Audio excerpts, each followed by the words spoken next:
Save किया था ना? मैं सिर्फ इसलिए गया था क्योंकि उसने मुझे कॉल किया, that's it. But listen though. Save it for someone else.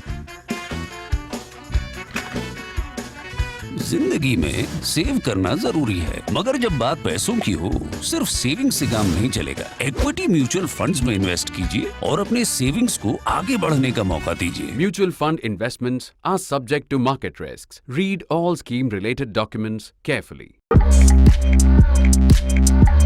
I'm with Mr. S.Y. Quraishi, India's former Chief Election Commissioner from 2010 to 2012. And today we are talking about a very important judgment delivered by the Honorable Supreme Court. A 5-judge bench has said that the manner in which the Chief Election Commissioner is appointed in India will change, that no longer will this be a decision by the executive, but that a panel consisting of the Prime Minister, the Leader of the Opposition, and the Chief Justice of India will appoint the Chief Election Commissioner. Mr. Quraishi, welcome to ThePrint and your first comments on this very important judgment. It's a very welcome judgment, and Election Commission itself and several incumbents have been demanding it for years. I, for one, personally have been demanding it, writing about it, and I'm glad it has happened at last. But why is it so important, Mr. Quraishi? After all, what is the problem with the current system in which the not just the CEC, the Chief Election Commissioner, but the other 2 election commissioners are also appointed by the government? What's the problem with that? You know, the problem has been, and you must have heard many times, that, oh, this election commissioner or this CEC is very partisan, loyal to the government of the day. So the possibility of that kind of allegation, that loyalty to the government because they appointed you, is always there, which is why worldwide, no, there is no country in the world where the appointment of such an institution is done by the government of the day unilaterally. There is the least they have a collegium, and in many places there's a parliamentary select committee. In many cases, it is the entire parliament which hears the candidate, which is telecast live for the people to see. Even in USA, you will notice that high constitutional officers, and what to talk of constitutional officers, even the appointment of an ambassador is subject to approval by the Senate. So all the appointments, so, you know, therefore this collective decision actually gives more authority, more moral authority to the incumbents. So although it is to the credit of all the incumbents in the country that by and large, except for occasional hiccup, for 70-75 years, the Election Commission has acquitted itself very well. And we hope that that will be happening in the future. But hope is never a strategy. We have to have institutional mechanism to ensure that. And this judgment will contribute to that kind of a possibility. Mr. Quraishi, I want to ask you 2 questions. The first is regarding the appointment of Arun Goel as Election Commissioner in November last year. He was Secretary of Heavy Industries until the 18th of November. And 1 day later, he was appointed an Election Commissioner. And the Honorable Supreme Court, even at the time when it was hearing a bunch of petitions, said that, you know, it said, used words like, his appointment was done with lightning speed and naturally took only 24 hours after he took voluntary retirement. So what is the comment that you have to make on that? No, actually, that debate was misinformed. Okay. I was Secretary, Ministry of Youth Affairs and Sports one day, and next day I took over. Mm-hmm. In fact, somebody from the Election Commission came to my office of Secretary Youth Affairs, took me in the car, and in half an hour later, I was the Election Commissioner of India. Nobody batted an eyelid because that is the system. I think that Arun Goel's appointment was done in a super hurry. Perhaps it was totally unnecessary because that's how appointment could be made. However, why they were made news that in the context that the post has been lying vacant for months, so there was no urgency, and suddenly the emergency developed. That is what created that kind of suspicion, but it was totally unnecessary. But if you remember, I'm going to quote from what the Supreme Court said at the time. It said, what kind of evaluation is this? Although we are not questioning the merits of Arun Goel's credentials, but the process. Yes, exactly. In fact, the judgment has come on the process. And lots of people have been raising questions on the process, including us. Four, five of my predecessors, Mr. Gopala Swamy has raised this issue, Mr. Tandon, Mr. Krishnamurthy, and Dr. Gill also, that the appointment of the CEC and also the commissioner should be by a collegium. And it is not that we are not familiar with collegium. We have a collegium for CIC, CVC, and not because the Supreme Court asked the government to do so. So the government itself, when they were creating these posts, through the Act of Parliament, they laid down this procedure. Director CBI was later on added, and he is not a constitutional authority. He is not even a statutory authority. He is the head of a department like Director of Agriculture.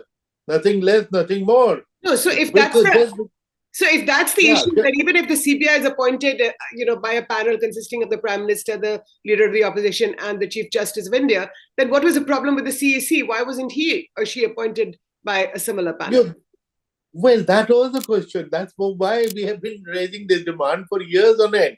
I remember in some TV interviews, while I was in the chair of the CEC, and I was a beneficiary of the same system of appointment that government of the day appointed me.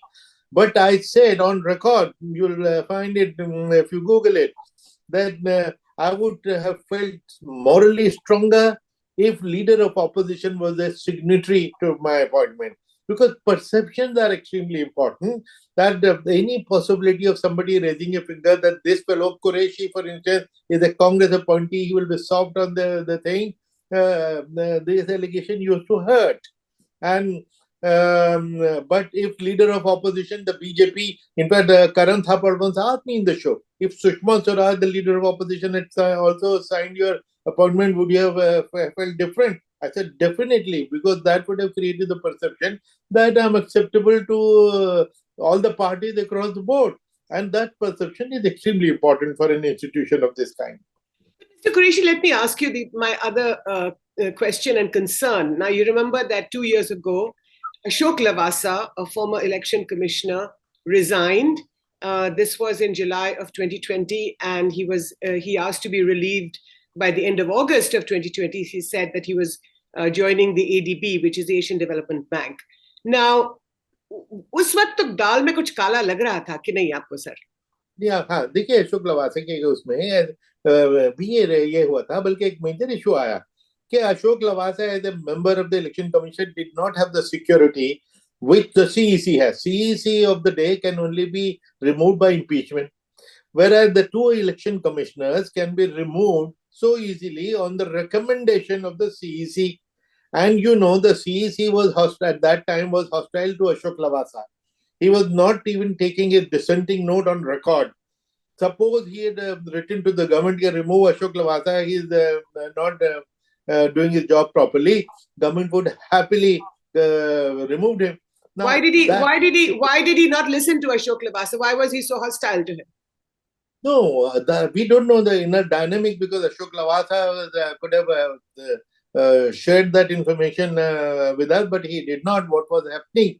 But the fact is that 5 of his dissenting notes were not only outvoted, but not even taken on record. That this is the problem with the situation, that here is an institution with 3 members who constitutionally, according to law, they are all equal in rank. They are all in the rank of the judges of the Supreme Court. All 3 are equal. They're equal in pay, and more important, they all have an equal vote. Mm-hmm. Yet the CEC is protected from removal. He can only be removed by impeachment. The other 2 on the recommendation of the CEC. Now, this is obviously flawed, and this is a historical flaw, because when the Constitution provided for protection from removal to the CEC, it was a single-member institution. Right. The protection was not for an individual; it was for the institution, which happened to be 1 man. Now institution is 3 people, so automatically, logically, this protection should have extended to all 3, which is not the case. Imagine I, removing my equal, I can't remove a peon, but I can remove my equal by my EC. because I don't like him. So this is not acceptable at all. So, In Mr. fact, in Quraishi, 2000 yeah. So, hypothetically, Mr. Quraishi, would you say that a chief election commissioner at the time, in Ashok Lavasa's case, if he didn't like Ashok Lavasa's face in this particular case, 5 dissenting notes that Ashok Lavasa had given regarding Prime Minister Modi and Home Minister Amit Shah, at the time he wasn't Home Minister because this was the 2019 elections. Do you think this had something to do with Ashok Lavasa's resignation and the fact that he had issued these 5 dissenting notes? No, I would rather not go into Ashok Lavasa case. That's a very unfortunate and sad case. We would have been very happy if Ashok Lavasa had continued normally and would have become the CEC in the normal course. Whatever happened was extremely unfortunate. Why was it unfortunate, sir? What happened? Why do you think it was unfortunate? Because it was unprecedented that there is obviously the fact that there is a dissenting note coming from a member, the 3-member commission. Surely there's something was wrong. And secondly, going to the extent of not even putting it on record, totally not acceptable to me or to anybody. What is this? That even the judges give a dissenting judgment all the time, but dissenting judgment is always on record. So this was the kind of bullying which was undesirable and which did a lot of damage to the Election Commission's image. I have with me 35 headlines of different newspapers casting aspersion on the neutrality of the Election Commission.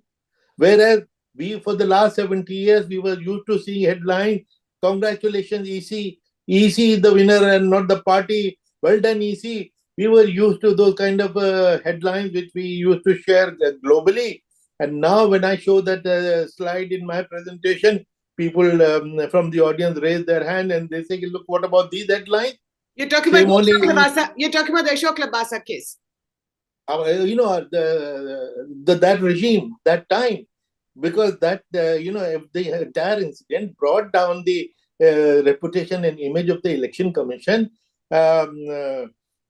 beyond doubt, Mr. Quraishi, if you were sitting on the chair at the time, and of course this is a hypothetical question, but I'm just reading from what Ashok Lavasa said and did, and the 5 dissenting notes that you're referring to, and this is about the speeches that Prime Minister Narendra Modi had given during in the run-up to the 2019 election, and Mr. Lavasa was, like his other colleagues in the Election Commission, was judging or in judgment of whether these speeches by the Prime Minister and by Mr. Amit Shah had violated the Model Code of Conduct. And in one rally in Patan, Gujarat, on the 21st of April 2019, the Prime Minister had said, he claimed that he had warned Pakistan of dire consequences if it did not return Indian Air Force pilot Abhinandan Varthaman. Now, this was allegedly violative of the Model Code of Conduct, which was in place at the time. Do you think that this was indeed violative of such a conduct? No, I think it will be the absurd that if I go into the merits of this case, I don't have all the details. So what was said, what was not said. So I would rather not sit in judgment on that. But the fact that there were the complaints about violation of the Model Code, on which Ashok Lavasa gave dissenting note, the fact that the Election Commission sat on these orders for 25 days and the Supreme Court of India had to come down heavily on them because Model Code violation cases are decided within hours, maximum 24 hours. And when the Commission did not act for 25 days, the Supreme Court came down heavily on which is also unprecedented. Supreme Court always respected us because we were doing respectable things. So, all these things did enough damage to the reputation of the Election Commission at that time. There is no doubt about it. And the fact that 35 headlines, same media which praises the Election Commission all the time, was critical of the Election Commission, surely something went wrong at that time, which should not have happened. It hurts me, it upsets me. Mr. Quraishi, do you think that, like the CBI, which in the past has been accused of being a caged parrot, which is basically being the voice of the government in power. Do you think that similar accusations could be passed against the Chief Election Commissioner as well as the Election Commission? Well, occasionally we are seeing those kind of allegations, and when we hear those allegations, they are very hurtful because an institution, a building, just as building take years to construct and 40 seconds to demolish, the reputation take years to build and seconds to get demolished. So we should guard against it, and we have to protect these institutions. And mind you, all the people and authority who take oath to protect the integrity of the constitution, where they are supposed to, which includes protecting the constitutional bodies, constitutional institutions. So therefore, we should not do anything which weakens these institutions whatsoever. The judgment that was delivered today by the 5-judge bench has also talked about money power. I mean, of course, this is not about the Chief Election Commissioner or the judgments that he has made or his colleagues make. But in your experience, Mr. Quraishi, you were Election Commissioner CEC over a decade ago. In your experience, how does this impact the conduct of an election? The judgment today says that, or maybe it's just a recommendation to the parliament, to the government to enact that, because it has been our demand for 20 years that the funds for the Election Commission should come from the Consolidated Fund of India directly and not through getting voted in Parliament. Now, Supreme Court gets its fund from Consolidated Fund of India. CAG gets it from Consolidated Fund of India. When this is an established procedure for some institutions, why not for a very critical constitutional body which requires an independent image? So now what is wrong? Although personally I give it a lower priority, because till today, at least in my knowledge, Parliament has not opposed the demand of the Election Commission. So when they are doing it, but suppose I have passed the judgment against an MP and he questions my budget proposal in Parliament and starts abusing the Election Commission, that they will not sanction. Now that will be very unpleasant, which is why funds coming directly from Consolidated Fund is optically a very important thing, and which is what we have been demanding. But it was not our top priority. Our top priority was the appointment and removal procedure. But optically, for the symbolically for the independence of an organization, this is important. Last couple of questions, Mr. Quraishi. I want to ask you your view on electoral bonds. Now, there was one reason why the electoral bonds were made secret. But in your view, as elections become much more expensive, more and more expensive, I mean, crores are spent on the election of an MLA or a member of parliament. In your view, what does an electoral bond do? Should they be disbanded, dismantled, or made transparent? I think just make them transparent. It's a 30-second reform. The only positive thing in favor of a electoral bond is that the money is given to the political parties, not in cash, but in, of course, even cash can be given up to 2,000. Right. And earlier, any donation of over 20,000 was reported to the Election Commission. Now, 2 crores or 200 crores given to any political party, nobody knows. Now, therein lies the problem. The quid pro quo is not in public knowledge. Nobody gives you a donation for free. Now, the corporate gives you the money, you give them licenses, you give them quotas, you give them bank loans with which they run away. So we want to know who has given how much money to which political party.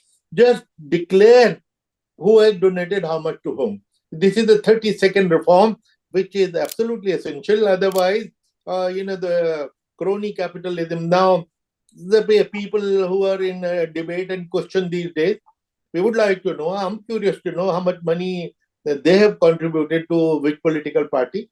So why is the government not doing that then? Or should the CEC recommend this reform and along with the other commissioners?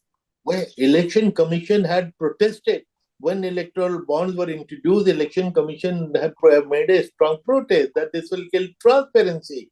And it went up to the court, and there also Election Commission opposed this. Later on, there was a vote face, and they said, no, it's all right. So I don't know what happened. But Election Commission, the spontaneous response was to oppose the electoral bond in the strongest possible terms. So today there is no leader of the opposition because the Congress party, which is the second largest party in Parliament with 52 seats, doesn't even have 10% of the vote. So do you think that, I know the judgment does say that even if there is no leader of the opposition, the second largest party should sit in on this panel that will decide the chief election commissioner. But do you think that's good enough? Yes, of course. I'm glad that the Supreme Court mentioned this. Otherwise, the government, if it was not happy with this decision, they would have said there is no leader of opposition. It is the spirit. The spirit is that opposition should not feel ignored in major decision making. And technically, if you don't get 10% seats, you cannot be declared as leader of opposition. But if you have only 9% seats, so you are a nobody. So I think in letter it may be the situation, but in spirit, opposition is the opposition, and they should be given due respect. And I'm glad that the Supreme Court made this clarification.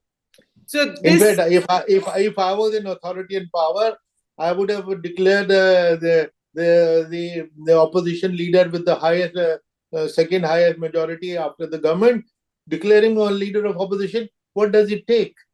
Nothing. Just give them, it carries some staff. They are treated like a minister, a private secretary, 4 PAs, and that is all it takes. So why be small-minded about it? Declare him a leader of the opposition, even if he is 4-5 seats short of 10%. What is the big deal? So several elections, state elections are going to take place this year, 2023, in the run-up to the big election next year, the general election. Mr. Quraishi, your views on what the judgment by the Supreme Court does in strengthening the Election Commission and indeed in the process of carrying out the election in the world's largest democracy? Well, this is an ongoing thing because the Election Commission is doing a good job even now. So far, they conducted these elections. No questions were raised. There have been occasions when questions were raised, but normally everybody goes along because if you give no occasion for complaint, there is no complaint. So the elections will be held routinely, very well. If protection is given to the other two members also from removal, I don't know whether this judgment said that or not, or it has only asked the parliament to provide that protection. They will feel stronger. Otherwise, the two members of the commission, they feel they are on probation. They feel very weak. And because of that weak, they may be out to please the government. And because how does that happen? How does that happen, Mr. Quraishi? How do you please the government sitting in the chair of the election commissioner? No, I don't know. It's a very loaded question. You are asking me whether how it worked on me. Nobody dared to approach me in my time. Nobody could tell us what to do. And proof, we censured the law minister of the land who had issued my appointment letter. We charge sheeted 4 ministers of the government which had appointed me.